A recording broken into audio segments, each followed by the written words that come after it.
అపవాది కూడా బలం లేని నిరాయుధుడు అంట, బలం లేని వాడంట, ఏం చేయలేడంట. ఆమె నిరాయుధుడు చేస్తాడు చేసేవని, వాడిని చూసి వాడిని మనకు భయపడితే మన ఇంతకన్నా కామెడీ ఇంకోటి ఉండదు, ఇంతకన్నా జోకు ఇంకోటి ఉండదు. చిన్న పిల్లలు కూడా ఏం చేయరు, చిన్న పిల్లలు కూడా వాళ్ళు భయపడాల్సింది, ఆడుకోవచ్చంట.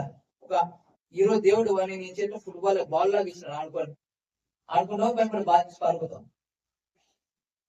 భయపడవు. అందుకే సత్యం తెలుసుకోంట, సత్యము ధైర్యాన్ని ఇస్తుంది, సత్యము మనం సర్వసత్యం నడిపిస్తాం. ఆది నుండి అంట వాడు అబద్ధికుడు, అబద్ధమునకు జనకుడు. పాపం వల్ల జీతం ఏందో మరణం అంట.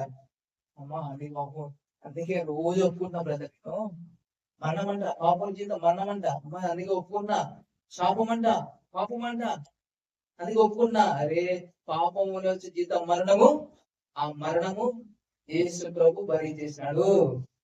ఆమేన్. ఆ జీతము ఆయన తీసేసుకున్నాడు. ఆమేన్. నీకు ఈరోజు నిత్య జీవం ఇచ్చినాడు.